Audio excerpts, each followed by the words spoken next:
20 years ago, the Maker prevented a radioactive spider from biting a young Peter Parker. He likewise prevented the creation of any other superheroes and formed a secret council to rule the world from the shadows. When Tony Stark learned the dark history of his universe, he sought to undo it, prompting the Maker's Council to attack Manhattan, killing thousands, and frame Stark for it. Peter Parker has lived his life unaware of the Maker's Council or the truth behind the spider.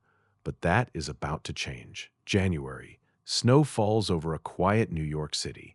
In a high-rise apartment, a bearded man stares into the bathroom mirror. He runs a hand through his hair and sighs. Peter Parker, you are not getting any younger. He dresses in silence, buttoning a white shirt, sliding on a belt. On the dresser sit framed photographs of family and a simple gold wedding ring. He slips the ring onto his finger. Then he picks up his briefcase and walks out the door. In the kitchen, two red-haired children sit at the long dining table. A teenage boy in a green hoodie, a younger girl with freckles and pigtails. Peter steps into the room. "Morning, guys." The little girl's face lights up. "Dad!" The boy looks up from his book. "Hey, Dad, you sound tired. Late night?" "Yes, Richard, it was." "What were we eating, May?" "Bacon." Peter leans down and kisses the top of his daughter's head, then moves to the counter. "Mom made extra. It's over by the thing." "Nice. Did she also happen to—" "Yep, in the pot." He pours a steaming cup of coffee, the wedding ring catching the morning light. Thank God for Mom. Thank God for coffee. Mary Jane steps into the kitchen, red hair pulled back, coffee in hand. She looks at her husband with a soft, knowing smile. "And I gotta say, Tiger, you look like you need it." They meet in a quiet hug. "Morning, MJ. That bad?" "A little rough around the edges. I didn't hear you come to bed." "It was late. I didn't really sleep." She studies his face. "Didn't sleep or couldn't sleep?" Peter takes a slow sip of coffee. A little of both. Later, Mary Jane holds a small crystal sphere toward their daughter. "That's to be expected, right? Today is, well, you know." Peter gently takes it from the girl's hands. "Uh-huh. Not a toy, kiddo." Mary Jane turns to him. "You want to talk about it?" "Yes, I do. But right now I gotta run. I promised I'd head into the office, and then we have the thing. But yes, we'll talk later, okay? Count on it." Peter grabs his coat. "All right, bye guys. Bye, Dad." Snow still falls over Manhattan as Peter arrives at the Daily Bugle. Inside the busy newsroom, voices call out, "Hello, Peter." "Hey, Betty." Then a familiar roar cuts through the room. "Parker!" Jonah Jameson storms forward, mustache bristling. "Parker!" Peter offers a tired smile. "Morning, boss. How are—" No time for chit-chat. In the managing editor's office sits Ben Parker, older, calm, and unimpressed. Jonah bursts in again. "Parker!" Ben doesn't even look up. "My ears work fine, Jonah. There's no need to yell." "Then why didn't you answer?" "Because you were yelling." Jonah points a finger. "Yeah, but I only yell because you're old and I worry you can't hear." "What?" "Exactly." Ben finally turns. "Is there something you need, Jonah?" Jonah explains the 4 o'clock meeting, the money people demanding every manager be present. Ben listens, then nods. "It's not a problem. I'll be back." Jonah gestures toward the doorway. "Okay, here's your guy." Peter steps in. "Hey, Ben, ready to go?" Ben checks his watch. "I was ready 15 minutes ago, Peter. Why are you late?" Peter offers a small, wry smile. "Well, it's probably because I was neither on time nor early." Jonah crosses his arms, almost amused. "That's cute. Kids these days, always being cute, always being clever. Not clever enough to show up on time, but clever nonetheless." Snow falls harder over the city as Peter and Ben Parker walk together through the crowded streets. Ben speaks first. "So," a long pause. "Everyone's wondering if you're doing okay." Peter looks ahead. His voice is quiet. "Everyone is not wondering if I'm okay, Peter. Everyone doesn't care. We work at the Bugle, so you and me, we're in the words business. If there's something you want to say, don't hide your intent. Just go ahead and say it. Then everyone will respect you more because you did." Peter's breath fogs in the cold. "Okay, fair enough. I'm worried about you." Silence. "Why?" "Why? What do you mean, why? You won't talk about what happened. You haven't said anything, not one word about how you're doing or how you feel. Ben's expression softens with memory.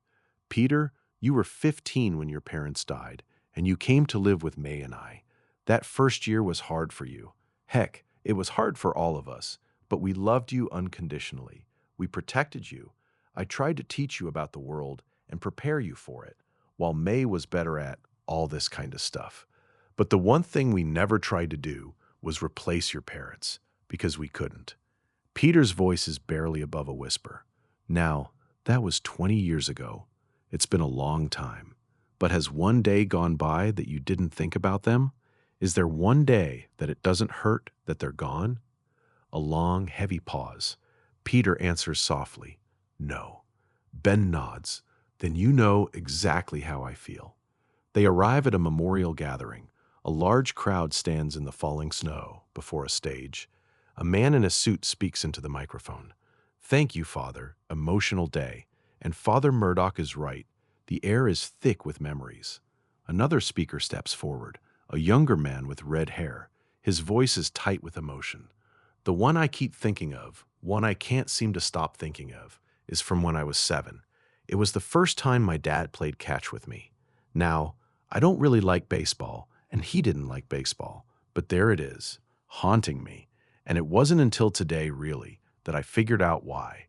It's because in that moment, the entire world was just the ball, me, and my dad. Like that was the only thing that mattered. Like I was the most important person in the world. And now I'll never be able to make another memory like that with him. We all lost someone. Mothers, fathers, siblings, sons and daughters. And like Father Murdoch said, they will live on in our hearts. We will always remember them. But I have to be honest. I'm not sure that I'll ever be able to move on or get better. Because when I'm all alone in the quiet of the night, it isn't angels I hear singing. I hear a ball hitting a glove. I hear screams and sirens. I hear all of us crying out in pain because a part of our future was stolen. And in exchange, all we got were memories. It's just not enough. And I'm not sure any of us should be expected to live with it.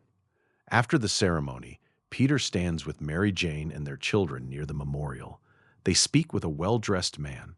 Except for the bit at the end, I thought that went as well as possible. Have you ever met the guy? Yeah, once. Seemed like a different person, but completely different circumstances. Ben joins them. Ben told me he interviewed his father quite a few times over the years, but he never got even a hint of who Norman Osborn really was. Mary Jane looks thoughtful. Billionaire businessman, ruthless competitor, founder of Oscorp Industries, and loving father. You never know, I guess. Peter nods slowly. I guess, maybe.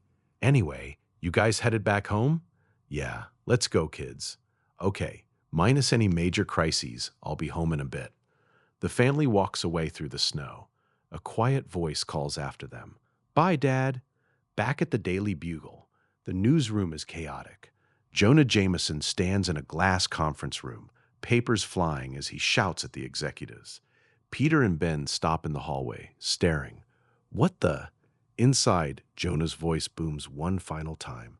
I quit. In the busy newsroom of the Daily Bugle, chaos still lingers from Jonah's outburst. Ben turns to Peter. His voice is low and firm. Go to your desk, Peter. Keep your head down. We'll catch up later. Peter nods and walks away. Ben steps into the conference room. The board members are already seated. So, did I miss something? A woman with glasses speaks first. You did, Ben. We've been informed that there is going to be some editorial restructuring at the paper. Jonah didn't care for the changes. Ben looks at Robbie Robertson. And how do you feel about them, Robbie? Robbie leans back. I'm 2 years away from maxing out my pension, and I feel like that would be a good idea. Ben's eyes narrow. Sure, we all gotta have something to fight for. Mind if I ask what the changes are? Roddy continues carefully. There is an ever-increasing number of complaints from our advertisers about some of our more inflammatory content. Specifically, and I apologize for bringing this up today, they are uncomfortable with how dogged the Bugle is being while looking into the Stark terror attack. and they really don't care for the most recent direction of our coverage. He folds his hands. So we're going to be making some changes at the behest of both the board and broader ownership in general. Ben stands slowly. His voice is quiet but sharp. And how do you think I should feel about that? Later, Wilson Fisk, the kingpin, stands in the shadows of the hallway. His massive hands adjust his tie. Beside him stands a man with an eye patch. Fisk's voice is deep and almost polite, pleased at your good fortune. After all, nature abhors a vacuum. Ben turns to face him. What's that supposed to mean, Mr. Fisk? Fisk smiles coldly. Jameson's out, and now the paper needs new leadership. You are the obvious choice, and so I suppose congratulations are in order, Mr. Parker. It seems you've got yourself a promotion. Ben's expression hardens. That's if you want the job, of course. Fisk's smile widens, just a little, and if you can, toe the line. Ben walks out of the conference room. The weight of the moment settles on his shoulders. Jonah is waiting near the elevators, still holding a box of his things. They look at each other for a long moment. Ben finally speaks, almost to himself. So, what are we going to do now? Later that night, the city is quiet under the falling snow. A black car pulls up. Fisk and the man with the eye patch step out into the cold. Suddenly, an explosion tears through the street. Glass and fire erupt into the night. From the smoke, a figure in green and purple armor rockets downward. The Green Goblin. His glowing eyes lock onto the chaos below. Another armored figure, yellow and black, appears in the flames. The night has only just begun. A bar with no name. Rain streaks the windows. Neon signs buzz faintly outside. Inside, the air is thick with smoke and low conversation. A jukebox glows in the corner. Glasses clink. Jonah and Ben sit across from each other at a worn wooden table. Jonah turns a half-empty bottle slowly between his fingers. Ben leans forward, elbows on the table, eyes steady. Jonah's voice is low. I'm not saying no, but are you sure that... Ben doesn't hesitate. He sets his bottle down hard enough to make a soft thud. I am. Jonah leans back in his chair, exhaling through his nose. He runs a hand over his face. Come on, Ben.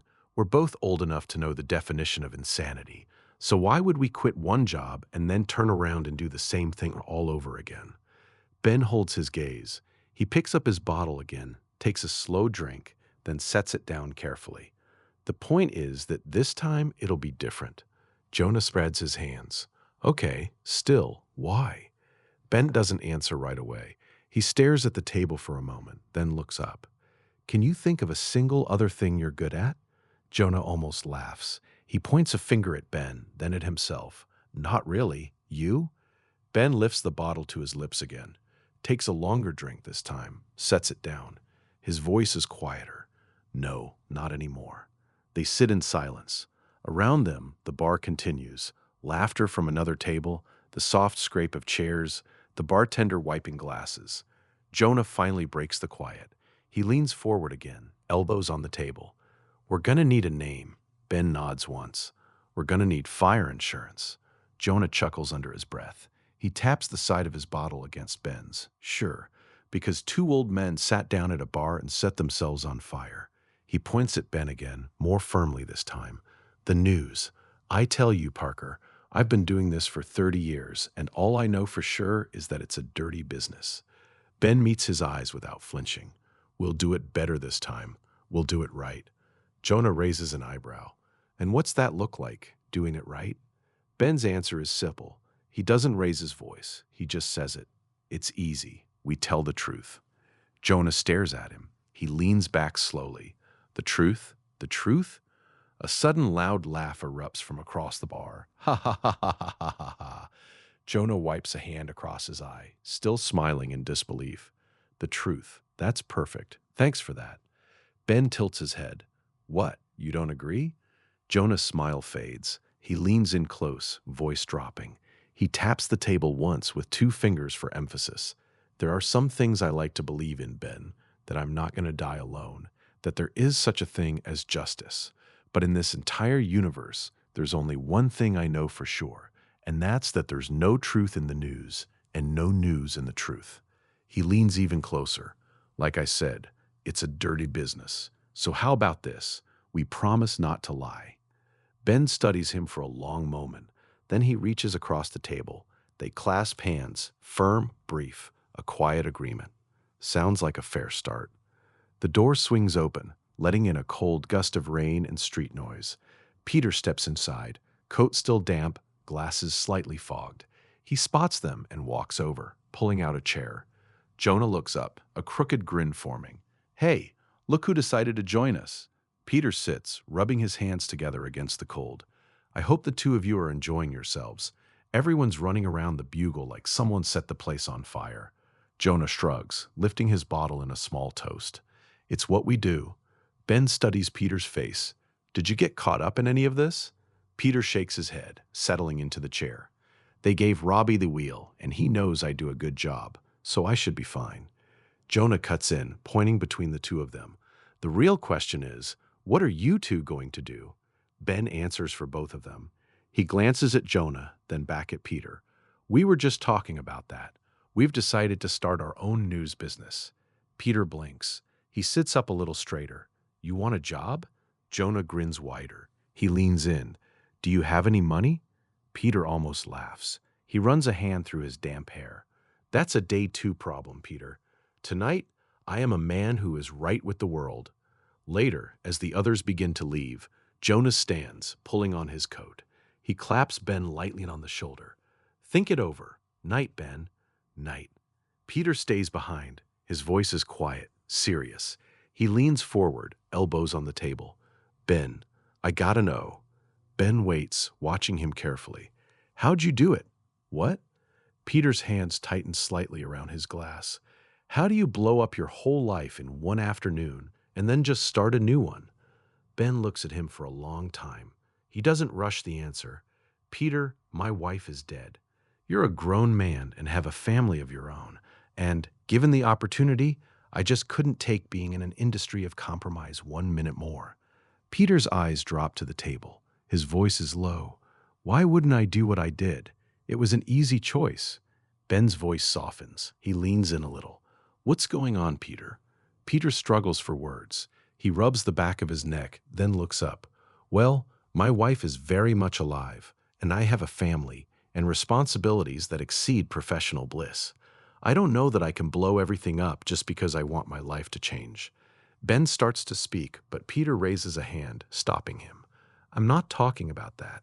This is something else. Ben leans forward. His expression shifts, concerned now. Are you and MJ okay? Peter manages a small smile. He looks down at his hands. We're great. She's great. I think she deserves better than me, but she disagrees, which makes it even better. His voice cracks just a little. He runs a hand through his hair again. It's just, for the longest time, I've thought something was wrong with my life, Ben, that something was wrong with me. I can't really explain it, but now I just know that I've been right all along, and I don't know what to do. Ben stands. The chair scrapes softly against the floor. He places a steady hand on Peter's shoulder. You ever heard the saying, inaction is action? Yeah, sure. Ben's voice is quiet but firm.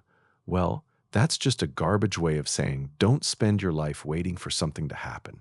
Make it happen. He looks at Peter with quiet intensity. His hand stays on his shoulder. But if you're walking around half asleep, anesthetized by your own life, a long pause. I love you, son. Another pause. Then wake up. Later. Night has settled over the city. Rain still falls against the windows of the Parker apartment. Peter stands in the doorway of his son's room. Richard is still reading under the soft glow of a bedside lamp, a thick book in his hands. It's bedtime, Richard. Your sister's already asleep. The boy doesn't look up right away. Can I finish this chapter I'm on? Peter leans against the doorframe. Depends. What you reading? A Tale of Two Cities. This is the original, unedited, all the year-round edition. Peter almost smiles. He walks over and sits on the edge of the bed. You're a ridiculous person. You know that, right? Richard finally looks up, grinning. I don't know what you're complaining about, Dad. You made me this way, and I'm cool with it. Peter ruffles his hair. Okay, fair enough. That chapter, then bed. Good night, kiddo. Night, Dad. Peter steps into the living room. The lights are low. Mary Jane is already on the couch, a glass of red wine in her hand. She watches him over the rim. Kids are down. She raises an eyebrow. Uh-oh, you know what that means. Peter sits beside her with a quiet sigh. She studies his face. Spill it, mister. He rubs the back of his neck. I don't even know where to start. Mary Jane sets the glass down. They quit the Bugle? Yeah, and decided to start their own thing. And they did this in like a 3-hour span of time. Total maniacs. She leans in a little. Yeah, and sorry I was late, but after that and the work stuff, I felt like I should run by and check on him before I came home. The memorial? I've never seen your uncle cry. It was... Peter nods. If you didn't, you would have been worried all night. Probably. And that would have just gotten in the way of us talking about you, Peter. I know it's been a long day, but this morning, yeah. Mary Jane's voice softens. Yeah. So what's going on? Peter looks down at his hands, a long pause. I don't want to say something and then not be able to take it back. Mary Jane reaches over, resting her fingers lightly on his arm. Well, that's just not how any of this works. But I do promise, nothing's going to change how I feel, about you or about us. So, Peter's voice is quiet. I think I need a change. Mary Jane doesn't flinch. Hey, when I quit to start my own business last year, you were 100% on board. And, I mean, sure, we've got bills and kids and it might be tough, but why would you think for a second that I wouldn't be behind you doing something else? Peter shakes his head. No, MJ. I mean, I need to change. She stares at him. Oh, that. What do you mean, that? Mary Jane's expression is steady and kind. I know you, Peter Parker. You're an amazing husband and just lights out as a father. But you've been walking around for years with this cloud hanging over you. You put a good face on it, but you're not satisfied with who you are. Peter's voice is barely a whisper. Do you know what you have to do? I think so, yes. She searches his face. Are things going to change between us? He looks her straight in the eyes. Never. A soft smile crosses her face. Well then, she leans in and kisses him, slow, certain. When she pulls back, her voice is warm. That settles it. I'm going to bed. And you? She stands, looking down at him with quiet confidence. Go get him, Tiger. Peter sits alone on the couch for a long moment. Then he rises. He walks to the bag by the door. His hand finds a small silver device inside. He takes it. He steps out onto the roof. The city stretches out beneath him, lights glittering through the falling snow. He stands there in the cold wind, the device resting in his open palm. His breath fogs in the night air. Last night, Peter sits alone in the living room, laptop open in front of him. The apartment is quiet. He rubs the back of his neck, tired. Then, a voice. This, Parker. He freezes. The silver device on the table begins to glow. Blue energy crackles across its surface. Peter Parker, this is... The light intensifies. Sparks leap into the air. Peter stumbles back, eyes wide. For Parker. The energy surges. The device lifts slightly from the table. Arcs of blue lightning dancing around it. Peter Parker. Peter stares, heart pounding. Something has begun. Last night, the silver device activates. Blue energy crackles through the dark apartment. A holographic figure forms in the air, armored, glowing, larger than life. Hello, if this has gone as I hoped, I am speaking with Peter Parker. Peter stares, frozen. My name is Tony Stark, and while it's likely you know my father's name, you've probably never heard of me. The hologram continues, voice steady and urgent. I got bad news for you, kid. After what you did, everyone knows your name. I am sending this to you from 6 months into the future. There was an attempt on my and my companions' lives, and we only had seconds to escape before the orbital platform fired. What? Peter's voice is barely a whisper. The hologram presses on. So we went to the only safe place I could think of. I'm sorry that I can't be more specific than I am about to be, but we have to be careful, because this world is more complicated and dangerous than you could ever believe, and there's a component of faith to this that is, frankly, unavoidable. All I can ask is that you, please, listen carefully. The device opens with a soft hiss. A small metallic sphere rises into Peter's hands. This is for you. Inside is a Picotech stealth suit to mask your identity, and a bioorganic catalyst necessary for you to undergo a post-human transformation. Peter turns the sphere over in his hands, stunned. What in the world is that supposed to mean? The hologram's voice grows heavier. 20 years ago, you were supposed to be bitten by a radioactive spider. This would have given you amazing powers, and with them, you would have become one of Earth's most prominent superheroes. Instead, a great evil traveled through time and erased almost all the heroes of this world from existence. You were one of them. He did this so that he and his confederates could treat Earth as a kind of experiment, an exercise in creating a society that could be perfectly directed and controlled. I am repeating this with others like you, and in 6 months, if I've done this correctly, I will exit this room to find an Earth that has regained its heroes, and together we will free the world. It is my greatest hope that you are among our number. You were supposed to have a different life, Peter Parker. You were supposed to protect the innocent, save lives, and inspire the citizens of this world to be their best selves. And instead, all of that was taken from you.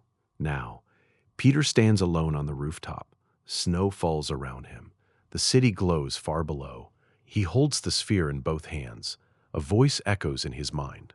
These people stole your future. These people robbed you of your destiny. The question is, the sphere begins to crack and dissolve into black particles. Do you want it back? Peter's face hardens with resolve. He opens a small vial. Inside, a black spider waits. His voice is quiet, certain. I want it. Memories flood him. Ben Parker's voice, warm and firm. Then wake up. Mary Jane's smile in the soft light of their apartment. And go get him, Tiger. The spider crawls onto his open palm. The city skyline burns with the colors of dawn. Glass and debris still fall through the air. On a high rooftop, a figure in a sleek black suit stands silhouetted against the rising light. White eyes glow. Birds scatter. The wind howls. The beginning.